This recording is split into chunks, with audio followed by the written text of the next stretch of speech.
Saya orang timur, saya orang Manado Pak, nggak pernah diajarkan berapa kali ngunyah dalam makan. Ya kan? Kami di Manado pokoknya lebih cepat lebih bagus. Mas Mongol bagaimana tanggapannya tentang Barbie Kumalasari?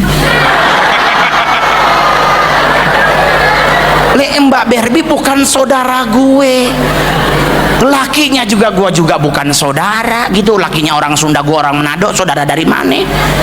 Lah terus ngapain gue disuruh ngurusin? It's not my business. Cakep, cakep. Dan itu juga berlaku buat kita anak-anak Tuhan. Gak usah ngurusin hal-hal yang bukan urusan kita. Kita ribet sama apapun, di sebelah sono yang ribetin kita ikut-ikutan ribet. Jadi buat anak muda, lu mau jadi anak muda yang luar biasa nggak harus mumet. Masalahnya bang, gue udah 4 tahun jomblo. Ya biarin aja, lu belajar di Alkitab Ishak nikahnya umur berapa gitu. Sekali dia dapet lahir generasi cemerlang, yang nggak usah ribet. Jadi coba yang merasa diri cowok angkat tangan yang masih jomblo. Cowok yang masih jomblo angkat tangan. Jujur di hadapan Tuhan itu mulia. Oke. Cowok yang masih jomblo angkat tangan. Apa yang harus Anda lakukan? Turun tangan. Apa yang harus Anda lakukan supaya Anda punya pasangan hidup? Tidur. Jangan cari Tuhan Yesus di sorga. Lu mau ke sorga, berangkatlah kalau begitu. Apa yang harus dilakukan? Tidur. Kenapa tidur? Baca Alkitab. Hawa diciptakan Tuhan di saat Adam sedang tidur.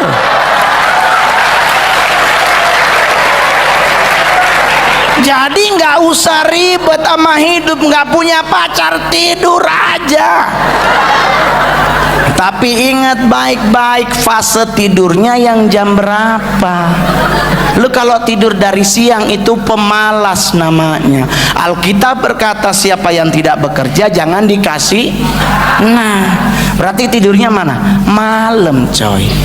Bobok jam 10 gitu, berdoa, Tuhan pertemukan aku dengan tulang rusukku. Dan ingat loh, harus cari tulang rusuk, jangan tulang kaki. Karena Hawa diciptakan dari tulang rusuk Adam, bukan tulang kaki Adam. Lah sekarang kok banyak cowok karo cowok pacaran gitu. Aku tadi di bandara gitu, kok ngeliatin cowok, lihat-lihatan muka tuh kayak ada cinta di antara mereka. Pengen tak jorokin di tembok loh. Kalau nggak ingat kriminal karo dosa udah tak iki kok ada kayak tatapan matanya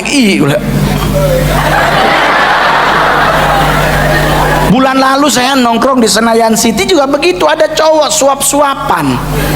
Gue langsung temen gue bilang, kenapa lu sewot Nol? Ya bukan soal begitu, gue udah 4 tahun nggak ada yang nyuapin.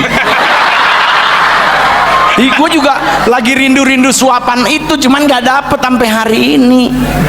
Kenapa jadi ribet? Karena otak kita cuman sebesar bakpao, bisa membuat hidup kita maju mundur gak jelas. Padahal Tuhan udah bilang gak usah mikir ketinggian. Hidup ini dijalanin bukan dipikirin, bos. Kalau hidup ini kita pikirin gak maju hidup kita. Di sini ada setan, di sini ada itu, di sini ada begini, nggak boleh makan ini, nggak boleh makan itu. Akhirnya teman saya masih usia 46 tahun, sekarang udah puasa durian. Kenapa lu nggak makan durian? Takut nggak gue serangan jantung. Terus ya meninggal. Kenapa meninggal? Takut kan meninggal kita pulang. Terus dia langsung ngomong, ya udah lu duluan. Enggak juga begitu kali, ya kan? Buat orang-orang yang sakitnya darah tinggi, enggak harus lari dari durian, boleh makan durian. Jadi jangan satu buah gitu loh, satu bijinya aja. Tapi jangan digigit, diisep. Itu nggak mungkin darah tinggi. Isep-isep aja sampai Tuhan datang nggak habis-habis sebiji. Jadi hidup ini nggak boleh dibuat ribet. Saya kalau dibuat ribet, adik-adik, bapak-bapak, ibu-ibu semua nggak akan jadi artis saya, Pak. saya akan mumet sama muka saya. Oh, masa sih gue bisa jadi artis? Kayaknya nggak mungkin deh, ketinggalan.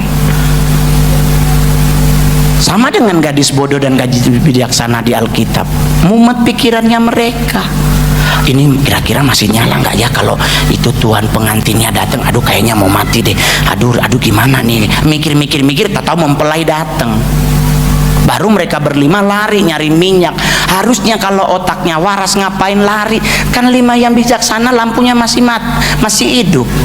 Kan bisa numpang bareng ya, bos. Kenapa mereka harus lari? Karena di saat kita ribet sama pikiran, timbullah kekhawatiran. Saya kalau timbul kekhawatiran, mohon maaf, jujur sejujur-jujurnya saya paling takut naik pesawat, Pak. Mending gua meninggal kapal laut masih boleh berenang. Lalu jatuh dari atas, Pak, belum nyampe bawah udah meninggal. Jadi kalau pesawat goyang langsung gua lihat darah Yesus. 35.000 kaki loh, bos, ya Allah. Jadi orang nanya, terus gimana Bang Mongol? Ya udah santai aja, gue bawa headset kemana-mana denger lagu gereja.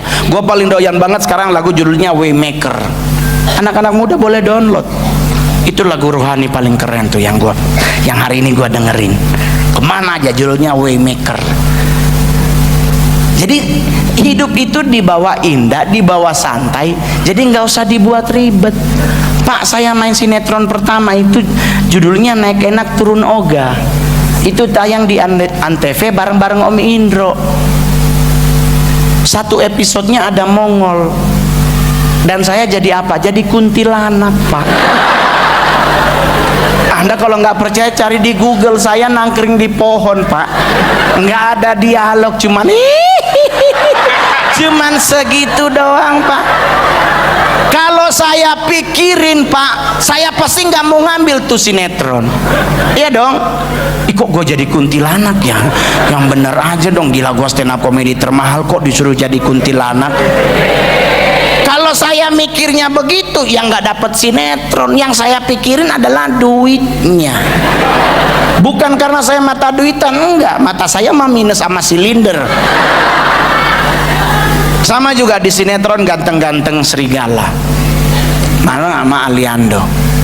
Kalau saya mikirnya ribet, nggak dapet, Pak. Itu pun saya cuma manggilin doang, bro ditabrak mobil, pulang.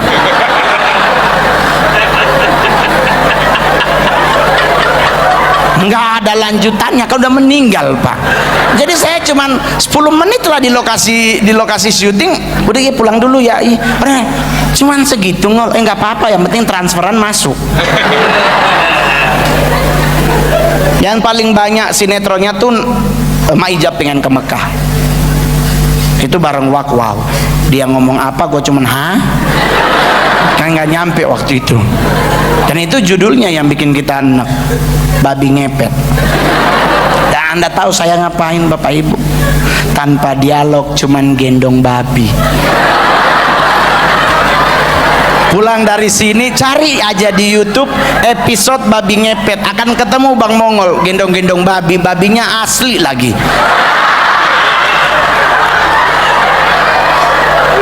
Kalau Kak Mongol ribet, nggak akan ambil sinetronnya. Tetapi lewat sinetron itulah Kak Mongol bisa beli Ferrari. Jadi jangan dibuat ribet hidup ini. Hidup ini tuh udah ditebus lunas, so kita tinggal menikmati dengan tanggung jawab. Anak muda, Kak Mongol saya ngerokok, ya sudah, belajar untuk berhenti. Mau berhentinya 6 tahun kemudian, ya kalau boleh sebelum kedatangan Tuhan udah berhenti ya. Kak Mongol saya hidup dalam seks bebas, ya berhenti. Jangan dinikmati. Maaf, Kak Mongol mau hidup dalam seks bebas dan narkoba boleh. Gua duit banyak, cewek mana yang gua nggak bisa dapet. Tetapi kan ada tanggung jawab moral yang harus kita pegang teguh. Saya setiap kali manggung, kalau acara off air pasti dapat jatah cewek dari IO nya. Bang, ini yang di lobi tuh Bang pakai baju itu upeti ya.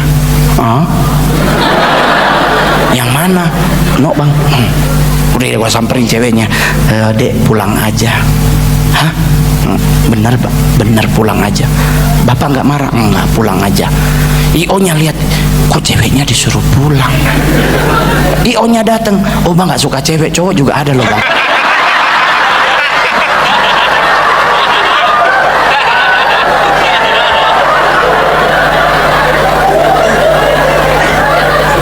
Jadi Bapak Ibu yang terkasih dalam Tuhan, kalau saya ribet dengan pikiran saya, gak akan nyampe dengan kondisi seperti ini.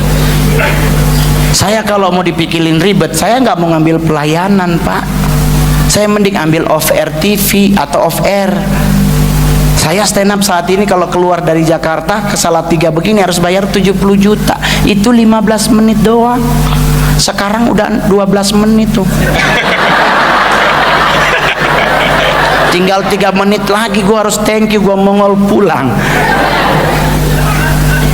Jadi kalau saya mau ribet dengan pikiran saya, nggak akan maju hidup saya.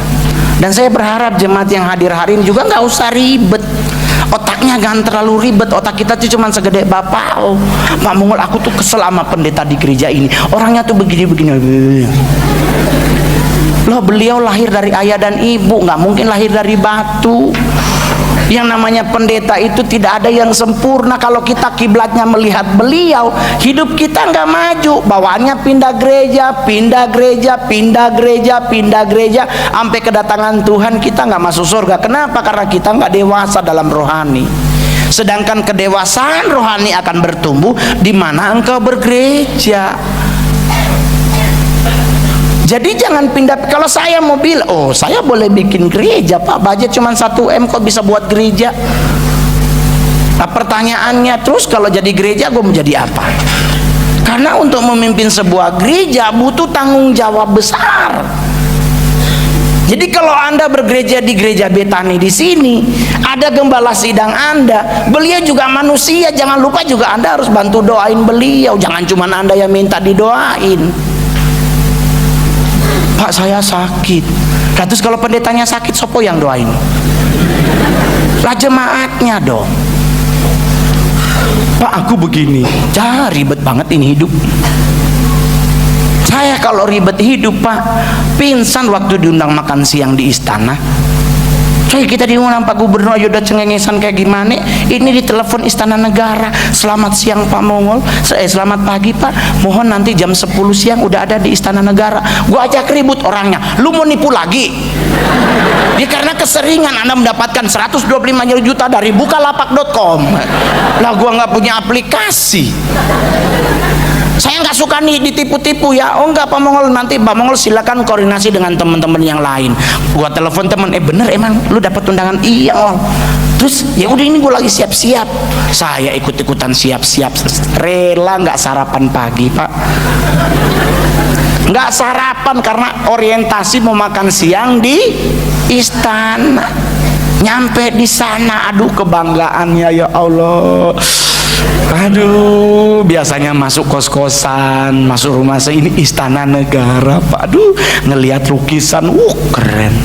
Tahu-tahu bunyi Presiden Republik Indonesia. Kita langsung selamat siang Pak. Kita pas ngomong selamat siang, mata langsung ke sebelah. Ada ayam bakar madu. Ada apa namanya, ikan bawal balet. Tahu kan akan bawa balet yang jadi begini. Iya. Kita ngeliatin ada sambal terasi, langsung kayak ada yang hilang. Udah ngiler gitu. Tahu-tahu bapak langsung bilang, ayo kita makan bersama. Kita lupa tuan rumahnya Pak Presiden. Dan dia ngambil nasi setengah centong. Lah kita yang hadir langsung lihat-lihatan. Udah nggak sarapan Pak di rumah. Orientasi mikir, gue mau sabet 2 centong nih. Masalahnya tuan rumah ngambil setengah centong, lu berani ngambil 2 centong? Meninggal Pak.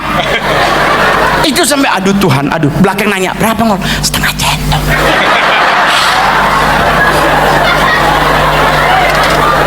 Ya kita menderita ngambil, ya udahlah terpaksa setengah centong lah, setengah centong. Orang yang kenapa selalu stres? Ngol, saya orang timur, saya orang Manado Pak. Saya kalau di kawinan di Manado yang kami ambil duluan lauk, Pak. Kan prepare nggak dapet. Gitu.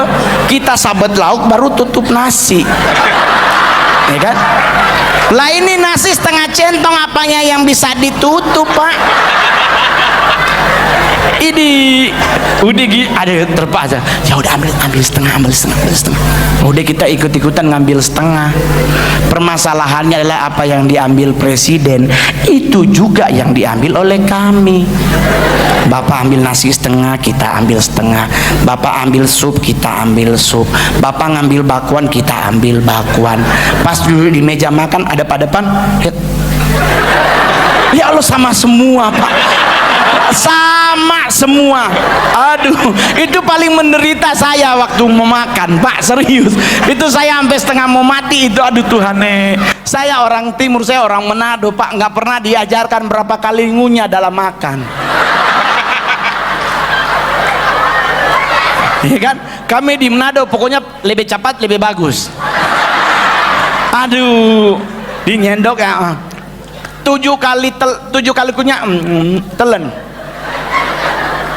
Pas mau nyendok lagi, bapak belum nyendok. Aduh, terpaksa lah ngunyah sekalipun kosong.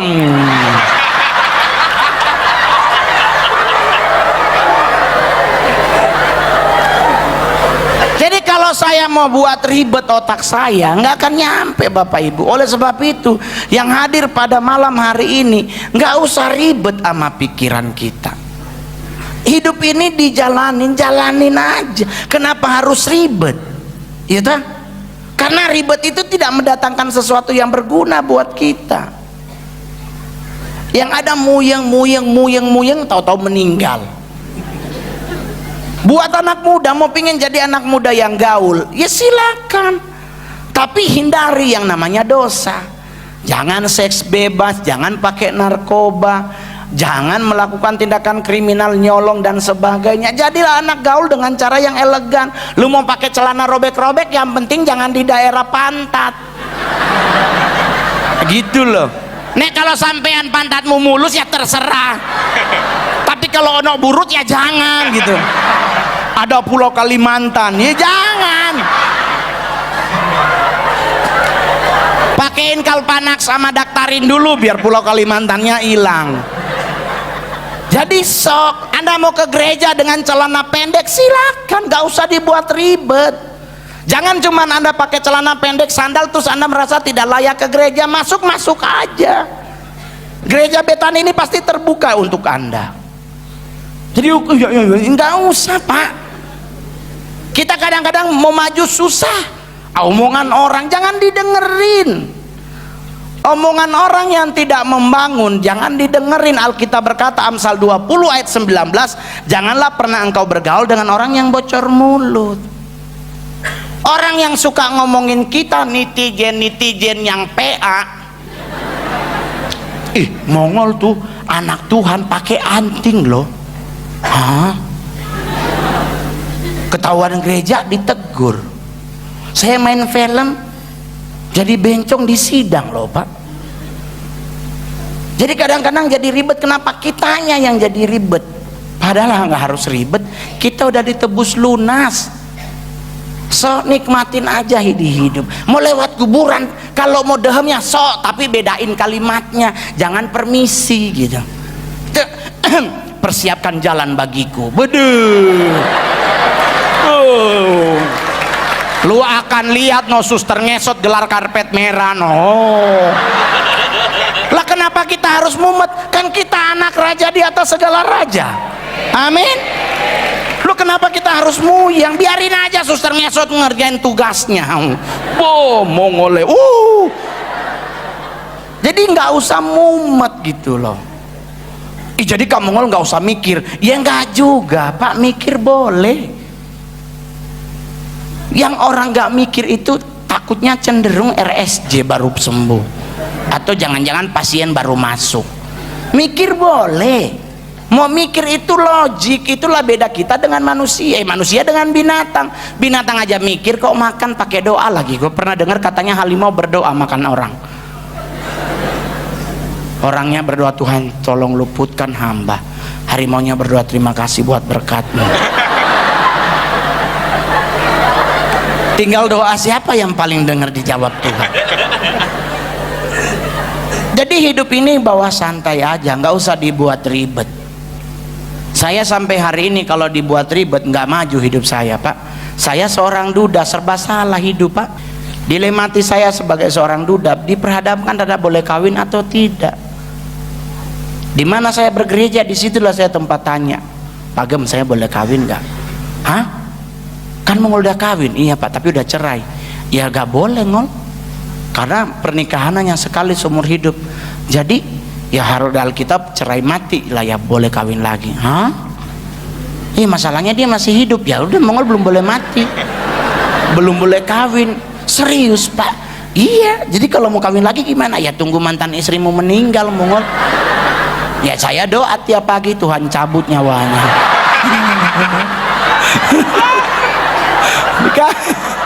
Dia masih hidup, dia doa, berarti saya belum boleh kawin.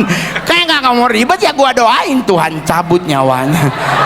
Karena dia belum meninggal. Tapi bohong Pak, itu hanya stand up. Saya memberkati mantan istri saya.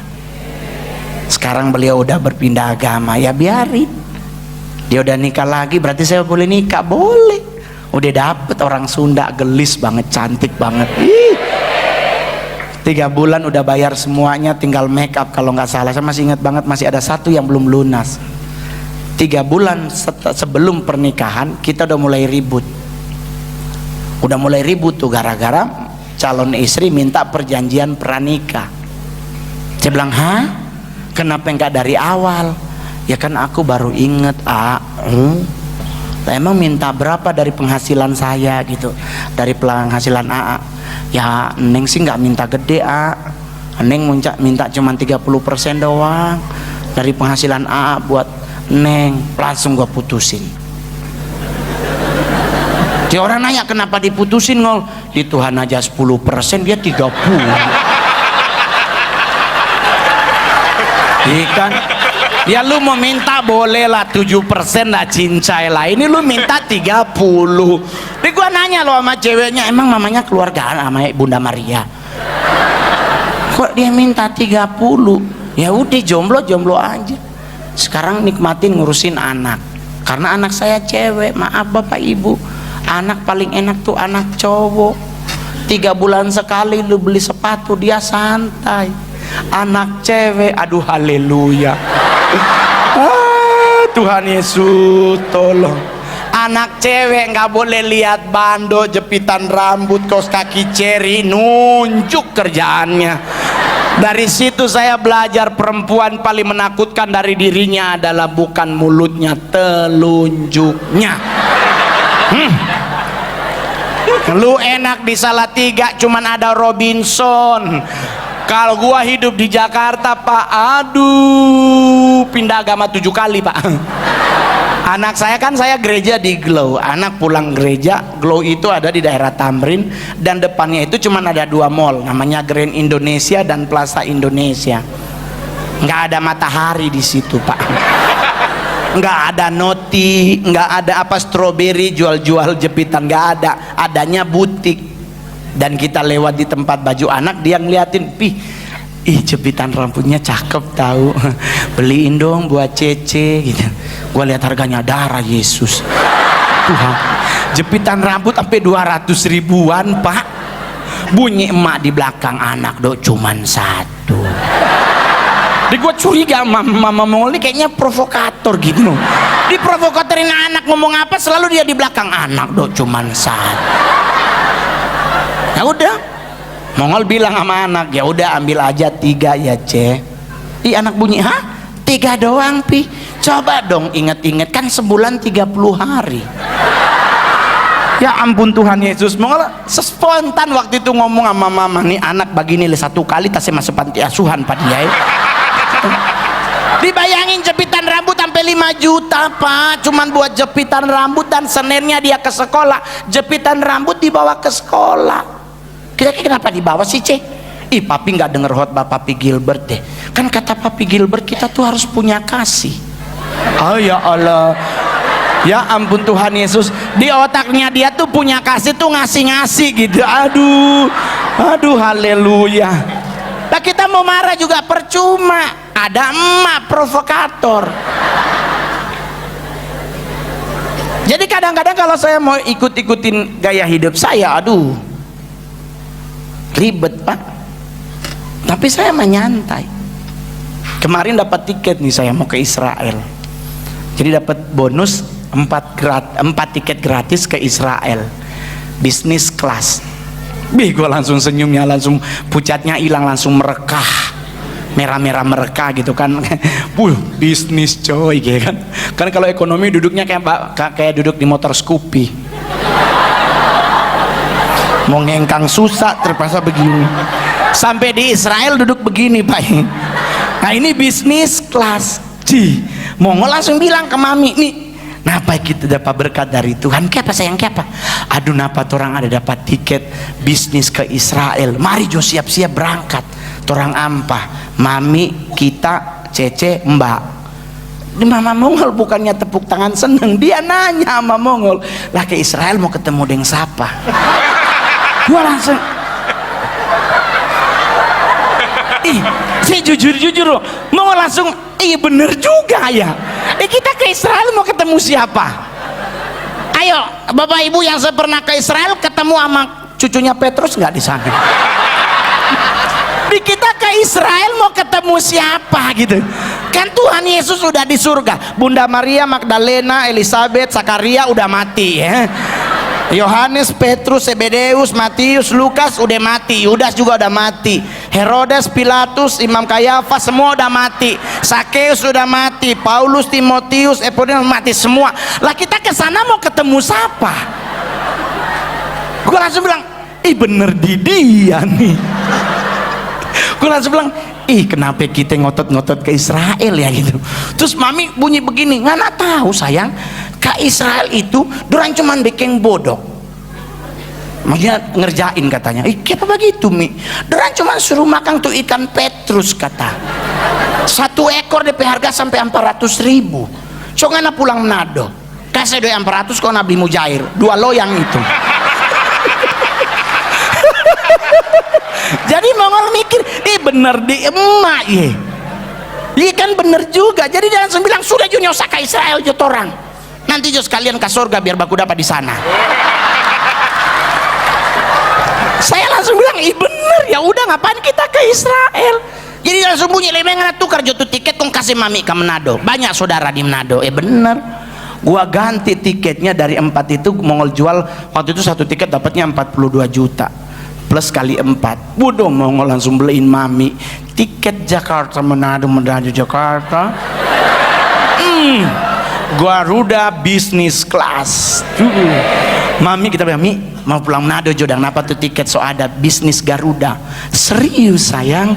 Aduh kau mami berangkat ke Manado jari 5 cincin 7 tambah 2 di muka. Pokoknya full DP jari dengan barang emas, DP leher kalung 3 dia pakai, mutiara 1 terus emas 2. Bodoh, pulang Jakarta besi putih. Saudara so ambil semua. Jadi buat saudara so, buat teman-teman Mongol, bapak ibu yang hadir hari ini orang Manado, besok Desember pulang jangan pakai perhiasan. Habis dong minta. Karena di Manado penggenapan firman Tuhan sering terjadi. Matius 1 ayat 1 sampai 27. Abraham memperanakan Ishak, Ishak memperanakan Yakub, yang semua begitu. Ngana peoma ding kita peoma kakak ade jadi begini ini begini cincin satu-satu mulai hilang. Jadi ini begini habis tinggal besi putih. Jadi bapak ibu dibuat ribet hidup nggak akan ada untungnya. Mau dibuat mumet nggak akan ada untungnya. Jadi hidup ini jalanin aja, nggak usah dipikir-pikirin. Sampai hari ini saya pun santai bapak ibu. Saya otomatis malam ini nggak mungkin tidur karena besok harus penerbangan jam 6 pagi. Otomatis dari sini jam 4 kurang lebih. Jam 5 nyampe, check in, berangkat sampai Jakarta 7.10 tiba. 8.45 saya harus terbang lagi dengan pesawat yang berbeda ke Manado. Otomatis nggak tidur lagi. Sampai Manado nggak istirahat, langsung syuting.